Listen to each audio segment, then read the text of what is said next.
रिया और मायरा के बीच आज फाइटिंग का मुकाबला था। रिया मायरा से लड़ने के लिए पिछले 1 हफ्ते से रोहन से ट्रेनिंग ले रही थी। वहीं मायरा पहले ही अपनी शानदार फाइटिंग स्किल्स दिखाकर सबको हैरान कर चुकी थी। ऐसे में रिया का उसके आगे टिक पाना काफी मुश्किल था। रोहन के इशारा करते ही रिया और मायरा एक दूसरे पर लपक पड़े। मायरा ने ना आओ देखा ना ताओ और बिना कोई रहम दिखाकर रिया पर पंच और किक की बरसात कर दी। उधर रिया मायरा के इन हमलों से बचने की पूरी कोशिश कर रही थी।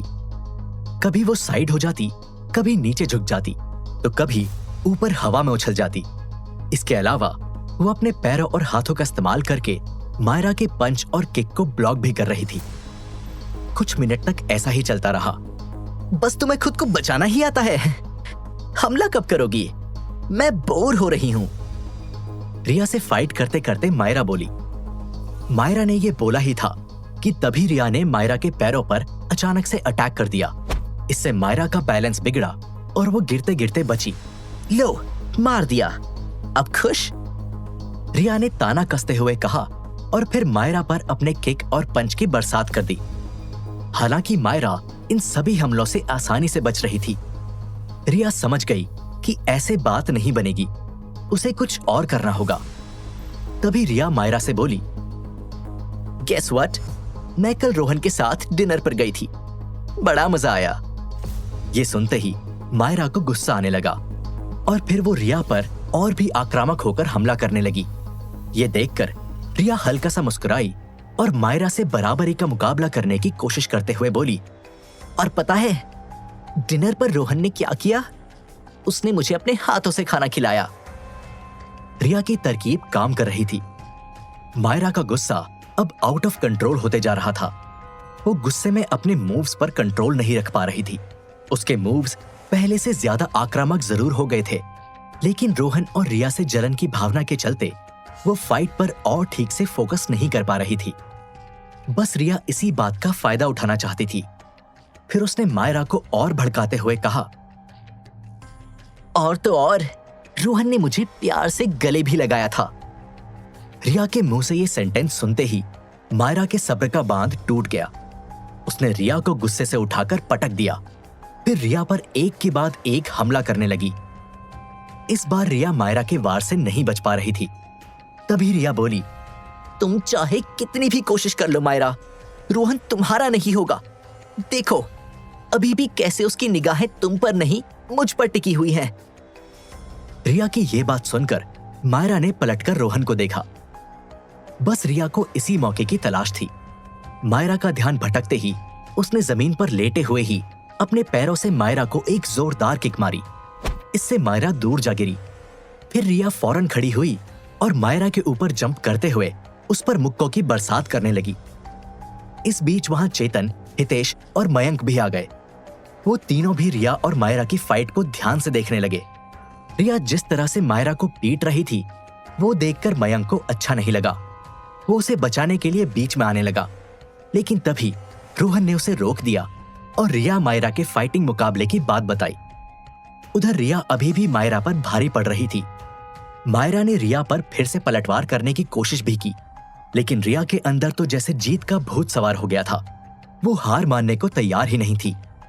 फिर एक पल ऐसा आया जब मायरा रिया के किक से ऐसी जमीन पर गिरी कि कुछ मिनट के लिए बेहोश हो गई। तभी रोहन ने बीच में आकर फाइट रोक दी और रिया को विजेता घोषित कर दिया। मयंक बेहोश हो गई अपनी बहन मायरा के पास दौड़ता हुआ आया। मायरा, मायरा तुम ठीक तो हो ना? तभी रोहन भी वहां आया और उसने मायरा के ऊपर पानी के कुछ छींटे डाले। इससे मायरा होश में आ गई। ये सिर्फ कुछ सेकंड का ब्लैकआउट ही था। मायरा पूरी तरह से ठीक थी। हालांकि फाइट की वजह से उसकी बॉडी की सारी एनर्जी चली गई थी। ऐसे में मयंक ने मायरा को गोद में उठा लिया और वो रिया और रोहन को घूरता हुआ अंदर चला गया। क्या बात है मिस रिया, आपने तो कमाल ही कर दिया। दूर खड़ा हितेश रिया की फाइटिंग स्किल से इंप्रेस होकर बोला, अगर आप ऐसे ही अपनी स्किल्स इंप्रूव करती रही तो जल्द हमारी जॉब चली जाएगी। फिर आपको किसी बॉडीगार्ड की जरूरत नहीं होगी। चेतन मजाक करते हुए बोला। नहीं नहीं, ऐसा नहीं है। वो तो मायरा को देखकर पता नहीं मुझे क्या हो जाता है, वरना कोई दूसरा गुंडा होता तो शायद मैं इतनी अच्छे से फाइट नहीं कर पाती। रिया ने अपनी तारीफ सुनकर शर्माते हुए कहा। तभी रोहन बोला, लेकिन तुम रोज खुद से ट्रेनिंग करती रहना, हम आसपास ना हो तो इमरजेंसी में ये तुम्हारे काम आएगी। रोहन की ये बात सुनकर रिया ने हाँ में अपना सर हिला दिया। उधर मयंक ने रिया से फाइट के बाद दर्द से कराह रही मायरा को बेड पर लिटा दिया। क्या जरूरत थी तुम्हें उस रिया से लड़ने की? मयंक ने मायरा की हालत देखकर उसे हल्की सी फटकार लगाते हुए कहा। रिया बार बार रोहन के सामने मेरी बेइज्जती कर रही थी, तो मैं उसे रोहन के सामने हराकर सबक सिखाना चाहती थी। बेड पर लेटी मायरा दबी आवाज में बोली। इस पर मयंक बोला, लेकिन तुम्हें उस रोहन से क्या लेना देना है? हम यहां आहूजा की प्रॉपर्टी और बिजनेस हथियाने आए हैं, तो उस पर फोकस करो, ना कि उस रोहन पर। यह सुनकर मायरा चुप रही। तभी मयंक उसके चेहरे के हाव भाव पढ़कर बोला, कहीं ऐसा तो नहीं कि रोहन के साथ फ्लर्ट करने का नाटक करते करते उसे सचमुच चाहने लगी हो? इस पर मायरा चुप रही और फिर धीरे से बोली, भाई, I think I like Rohan. क्या तुम्हारा दिमाग खराब हो गया मायरा? रोहन हमारा दुश्मन है, तुम उसके प्यार में कैसे पड़ सकती हो? मयंक मायरा पर भड़कते हुए बोला, अब प्यार बोल के थोड़ी होता है भाई, बस हो जाता है। And I really want Rohan, फिर उसके लिए मुझे उस रिया को जान से ही क्यों ना मारना पड़े। मायरा जज्बातों में बहकर दहाड़ी। इस पर मयंक ने मायरा का हाथ पकड़ा और कहा, मायरा, तुम भावनाओं में बहकर कोई ऐसी बेवकूफी मत कर बैठना जिससे हमारा बना बनाया प्लान चौपट हो जाए। रिया के साथ कब और क्या करना है ये तुम मुझ पर छोड़ दो, और मुझे बिना बताए कोई भी बड़ा कदम मत उठाना, समझी? ये सुनकर मायरा चुप रही और धीरे से अपनी पलकें झपकाकर इशारे में हां बोल दिया। फिर मयंक वहां से जाने लगा, लेकिन तभी वो गेट पर रुककर पलटा और बोला, और हां, ये रोहन का भूत अपने दिमाग से निकाल दो, वरना अच्छा नहीं होगा। इतना कहकर मयंक वहां से चला गया। उधर मायरा गुस्से भरी निगाहों से मन ही मन कुछ सोचने लगी। दूसरी ओर मायरा को फाइट में हराने के बाद रिया काफी खुश थी। वो, रोहन और हितेश कार में बैठकर आहूजा कॉरपोरेशन जा रहे थे। चेतन अभी भी मयंक पर नजर रखने में बिजी था। मिस रिया, आज की जीत के बाद एक पार्टी तो बनती है। कार ड्राइव कर रहा हितेश बोला। हाँ जरूर, रिया ने जवाब दिया। फिर रिया रोहन की तरफ देखकर बोली, आज तुम्हारी जॉब का क्या सीन है? इस पर रोहन बोला, आज मेरी डे शिफ्ट है। यह सुनकर रिया बोली, ओके, तो हम नाइट में कुछ प्लान करते हैं पार्टी का। इस पर रोहन ने हाँ में अपनी गर्दन हिला दी। इसके बाद रोहन रिया और हितेश को आहूजा कॉरपोरेशन ड्रॉप करके अल्फा लाइफ नाइट क्लब के लिए निकल पड़ा। क्लब पहुंचते ही रोहन अपने काम में बिजी हो गया। तभी रोहन को किसी ने पीछे से पकड़ा और बोला, कैसे हो पार्टनर? जब रोहन पलटा तो उसने देखा कि स्कूल ड्रेस में खड़ा ध्रुव एक बड़ी सी स्माइल के साथ उसे एकटक देखे जा रहा है। तभी रोहन की नजर किंजल पर भी पड़ी, जो थोड़ी ही दूर पर खड़ी रोहन को देखकर स्माइल पास कर रही थी। Good morning miss Kinjal, Rohan एक फॉर्मल स्माइल के साथ बोला। मौसी को गुड मॉर्निंग और मुझे हेलो हाय तक नहीं। पास खड़ा ध्रुव रोहन को छेड़ते हुए बोला। इस पर रोहन ध्रुव के पास गया और उसके बालों को प्यार से बिखेरते हुए बोला, गुड मॉर्निंग ध्रुव। ये देखकर ध्रुव बड़ा खुश हुआ और जोश में आकर बोला, गुड मॉर्निंग पार्टनर। आज स्कूल नहीं गए तुम? रोहन ने ध्रुव से पूछा। तभी किंजल बीच में बोल पड़ी, रोहन, क्या तुम आज ध्रुव को स्कूल छोड़ दोगे? वो मुझे थोड़ा काम भी है। और ध्रुव भी सुबह से जिद कर रहा था कि आज मैं रोहन के साथ ही स्कूल जाऊंगा। इस पर रोहन ने हाँ में अपनी गर्दन हिला दी, जिसके बाद किंजल वहां से चली गई। चले पार्टनर, ध्रुव रोहन का हाथ पकड़कर बोला। ठीक है, चलो, रोहन ने कहा और ध्रुव को गाड़ी में बिठाकर स्कूल के लिए निकल पड़ा। वैसे तुम मेरे साथ ही स्कूल क्यों जाना चाहते थे? कार ड्राइव कर रहे रोहन ने पूछा। एक्चुअली मैं सोच रहा था कि आज निकिता को अपने दिल की बात कह ही दूं। उस दिन बर्थडे पर उस नील के बच्चे ने बीच में आकर सारा खेल बिगाड़ दिया था।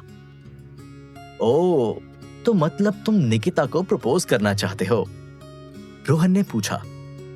इस पर ध्रुव के मोटे मोटे गाल शर्म के मारे टमाटर जैसे लाल पड़ गए और उसने रोहन के सवाल पर शर्माकर हाँ में अपनी गर्दन हिला दी। लेकिन इसमें तुम्हें मेरी क्या मदद चाहिए? रोहन ने दिलचस्पी लेते हुए पूछा। एक्चुअली निकिता को प्रपोज करने से पहले मुझे कुछ सामान लेना था और किंजल मौसी के साथ मैं ये सामान लेता तो उन्हें शक हो जाता कि किसी लड़की का चक्कर है। ध्रुव ने पूरा मैटर समझाया। अगर मिस किंजल को पता चला तो क्या वो तुम्हें प्रपोज करने से मना करेगी? रोहन ने पूछा।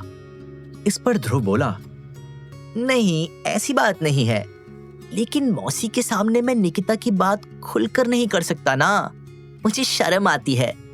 लेकिन तुम तो अब मेरे अच्छे दोस्त बन गए हो, तो तुमसे क्या शर्माना। ये सुनकर रोहन के चेहरे पर हल्की सी मुस्कान आ गई। अच्छा बताओ, क्या क्या खरीदना है?